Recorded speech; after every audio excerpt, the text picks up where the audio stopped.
Alright, so I just got out of Big Shot Bob's, and I loved how the waiter made, the waiter is actually really good at his, at how he cooks.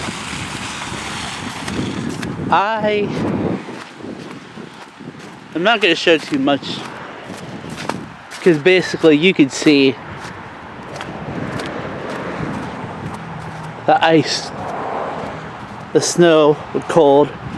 Hell, half of you guys probably experienced it. So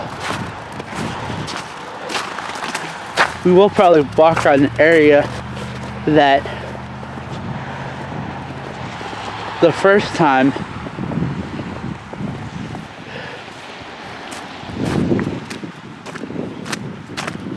I had realized how bad the storm was. But other than that,